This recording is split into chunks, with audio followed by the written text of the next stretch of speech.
आपको होली के त्योहार के बारे में बताया। होली का त्योहार कब मनाया जाता है, क्यों मनाया जाता है, इस दिन हम सब क्या क्या करते हैं, कैसे मनाते हैं, क्या क्या खाते हैं इस दिन। ठीक है, अब मैं आपको होली के त्योहार के बारे में कहानी बताऊंगी कि होली का त्योहार क्यों मनाया जाता है। ठीक है, ठीक है मैम।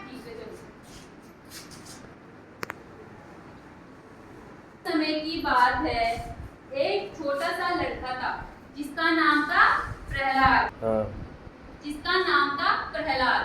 वह भगवान विष्णु में बहुत आस्था रखता था, मतलब वह भगवान विष्णु को बहुत मानता था। उसके पिता का नाम था हिरण्यकश्यप, जो एक राजा था। वह बहुत बड़ा नास्तिक था। उसका पिता हिरण्यकश्यप बहुत बड़ा नास्तिक था। वह दानव की तरह रहता था। हिरण्यकश्यप राजा भगवान में विश्वास नहीं करता था, लेकिन उनका बेटा प्रहलाद भगवान विष्णु में ही विश्वास करता था। ठीक है बच्चों, सुनाई दे रहा है? हिरण्यकश्यप राजा बहुत ही अक्रूर और घमंडी था। वह खुद से बढ़कर किसी को भी नहीं मानता था। मतलब वह सब कुछ खुद को ही मानता था कि मैं ही भगवान हूँ, मैं ही सब कुछ हूँ। ठीक है, जब उन्हें यह बात पता चली कि उनका बेटा प्रहलाद भगवान विष्णु को ही सब कुछ मानता है, उन्हीं की ही पूजा करता है और उन्हीं को ही सब कुछ मानता है, तो हिरण्यकश्यप राजा को यह बात बिल्कुल भी पसंद नहीं आई और हिरण्यकश्यप राजा को यह बात सुनकर बहुत गुस्सा आया। ठीक है, कि मेरा बेटा मुझे छोड़कर भगवान विष्णु की पूजा कर रहा है, भगवान विष्णु को ही सब कुछ मान रहा है।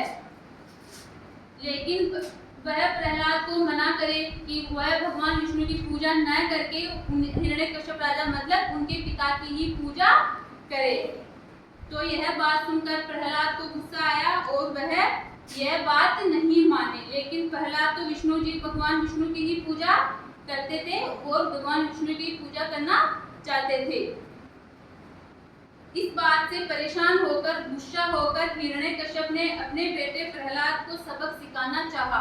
मतलब उन्हें सबक सिखाना चाहते थे कि वह भगवान विष्णु की पूजा छोड़ के मेरी पूजा करे, मेरे को ही सब कुछ माने। क्योंकि हिरण्यकश्यप राजा था ना, उनके नगर की प्रजा मतलब उनके नगर की पूरी प्रजा ही उन्हें सब कुछ मानती थी, हिरण्यकश्यप राजा को। और वह अपने बेटे को भी बोलते थे कि तू मुझे ही पूज, मेरी ही पूजा कर, भगवान विष्णु की पूजा मत कर।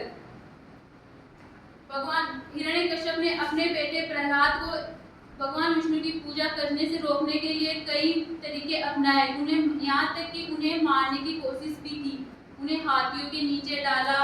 उन्होंने हर कोशिश की, लेकिन उनकी कोशिश नाकामयाब रही, वो सफल नहीं हो पाए। उन्होंने एक दिन प्रहलाद को मारने के लिए अपनी बहन होलिका के पास जाकर योजना बनाई। होलिका को वरदान प्राप्त था। होलिका हिरण्यकश्यप राजा की बहन थी। होलिका को वरदान था कि वह आग में बैठ जाए तो वह आग से जलेगी नहीं।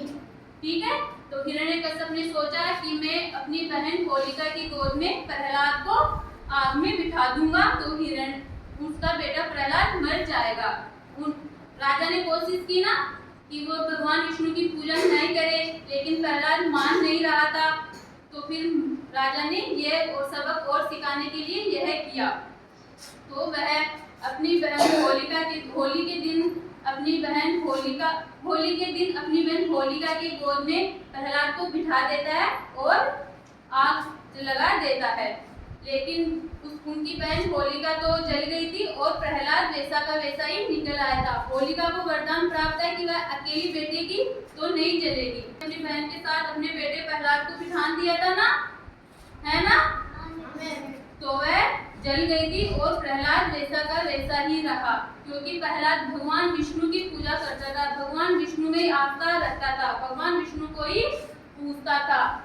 ठीक है बच्चों, इसलिए अपन सब होली का त्योहार मनाते हैं। बुराई पर अच्छाई की जीत हुई ना, है ना बच्चों? सबको आए, इस कान से यही शिक्षा मिलती है कि बुराई पर हमेशा अच्छाई की ही जीत होती है। वो भगवान में भगवान को पूजना चाहिए, ठीक है। भगवान हमारी हर जगह पर रक्षा करते हैं, तो हमें भगवान में आस्था रखना चाहिए, ठीक है।